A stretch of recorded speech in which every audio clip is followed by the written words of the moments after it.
বদ্ধাকোনাসন। বদ্ধাকোনাসন করার জন্য সমস্ত কিছু শিখব। বদ্ধাকোনাসন, তিতলি আসন, সেতুবন্ধাসন, উত্তান পাদাসন, এগুলো আপনি ধীরে ধীরে ধীরে ধীরে করবেন। আমি প্রত্যেক আসনকে একবার করে দেখাবো, আপনি প্রত্যেক আসনকে 3 থেকে 5 বার সকালে এবং বিকালে অভ্যাস করবেন। আপনার 1 মাসের মধ্যে এই সমস্যা কিন্তু কমপ্লিটলি কিওর হবে। বদ্ধাকোনাসন করার জন্য আমরা দুটো পাকে একে অপরের সাথে এইভাবে টাচ করতে হবে, ফিঙ্গারগুলোকে ইন্টারলক করতে হবে, এইভাবে ধরতে হবে চেপে। তো প্রথম দিকে আপনার পা দূরে থাকবে, এই হাঁটুর যে পজিশন এটা উঠে থাকবে, কোনো ব্যাপার নয়, এতে পরেশান হওয়ার কোনো ব্যাপার নয়। আপনি এইভাবে ধরে হোল্ড করবেন। হলো, রেগুলার ধীরে ধীরে প্র্যাকটিস করবো, সকাল বিকাল, তো একদিন আপনি এই অবস্থায় আসতে পারবেন। তো এই অবস্থায় মেরুদণ্ডকে স্ট্রেট রেখে এইভাবে আপনি বসবেন এবং এই অবস্থায় ধীরে ধীরে শ্বাস নেবেন এবং ধীরে ধীরে শ্বাসকে ছাড়বেন। এই অবস্থায় বসার ফলে আপনার যে পেলভিক ফ্লোর এরিয়া, এখানে স্ট্রেচের সৃষ্টি হবে এবং ধীরে ধীরে এই মাসলগুলো স্ট্রং হতে থাকবে। তাহলে আমরা ইউরিন লিকেজের যে সমস্যা সেটাও ধীরে ধীরে ধীরে ধীরে কিওর হতে থাকবে। শুরুর দিকে আপনি এই অবস্থায় হোল্ড করবেন, কোনো ব্যাপার নয়, ধীরে ধীরে শ্বাস নেবেন, ধীরে ধীরে শ্বাস ছাড়বেন। কিন্তু একটা জিনিস খেয়াল রাখতে হবে, মেরুদণ্ড মানে আমরা যে স্পাইনাল কর্ড এটা যেন স্ট্রেট থাকে, ব্যাস এটার দিকে আপনাকে লক্ষ্য রাখতে হবে। বোঝা গেছে? এরপর এটাকে আপনি 2 থেকে 5 মিনিট হোল্ড করলেন। এরপর ধীরে ধীরে শ্বাস নিয়ে উপর, শ্বাস ছেড়ে নিচ্ছে, শ্বাস নিয়ে উপর,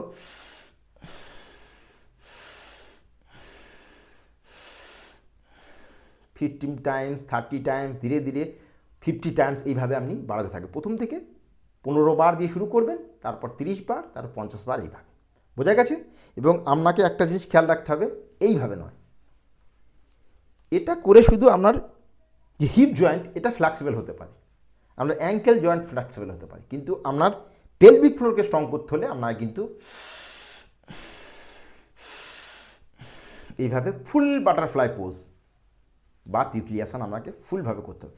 আপনি এইভাবে 15 টাইমস করার সাথে সাথেই আপনি বুঝতে পারবেন যে আপনার যে পেলভিক ফ্লোরের স্ট্রেচের সৃষ্টি হচ্ছে। বোঝা গেছে? তো এটা হলো তিতলি আসন।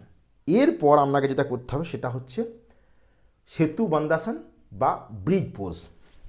আমি আগেই বলেছি, দুটো পায়ের মধ্যে খুব বেশি গ্যাপ নয়, যোগের ভাষায় বলা হয় কান্ধা বরাবর গ্যাপ, যে আমরা শোল্ডার এই গ্যাপ, মানে খুব বেশি বা খুব কম নয়। বোঝা গেছে? এই গ্যাপ। এরপর এইভাবে আমি শবাসনে শুয়ে পড়ব, দুটো হাত দিয়ে গোড়ালিকে এইভাবে মেপে নিতে হবে। ঠিক আছে, দেখা যাচ্ছে? এরপর ধীরে ধীরে শ্বাস নিই।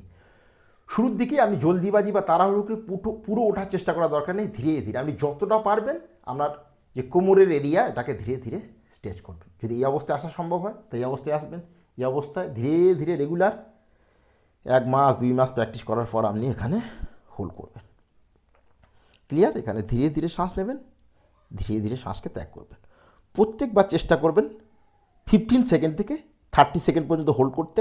এখন শুরুর দিকে সম্ভব না হলে আপনি 5 সেকেন্ড দিয়ে হোল্ড করা শুরু করবেন। বোঝা গেছে? এবং এই আসনকে 3 থেকে 5 বার বা তার থেকেও বেশি সময় ধরে আপনাকে হোল্ড করতে হবে। ফির ফুল শ্বাস নিয়ে ধীরে ধীরে ধীরে ধীরে শ্বাস ছেড়ে নিচে এবং শবাসনে 3 থেকে 5 সেকেন্ড আপনাকে হোল্ড করতে হবে।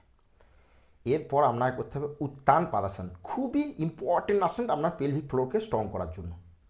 হলো, আপনি 2 সেকেন্ড থেকে 3 সেকেন্ড দিয়ে শুরু করবেন, কারণ পাকে উপরের দিকে তুলে হোল্ড করা একটু কষ্টকর, কিন্তু প্র্যাকটিস করতে হবে।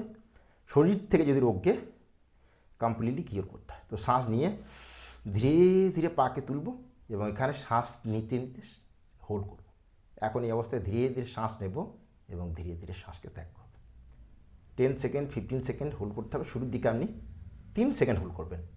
1 2 3, শ্বাস নিয়ে ধীরে ধীরে শ্বাস ছেড়ে পাকে নিচে এবং 3 থেকে 5 সেকেন্ড রিল্যাক্স। ফুল শ্বাস নিয়ে শ্বাস ছেড়ে উপরে এবং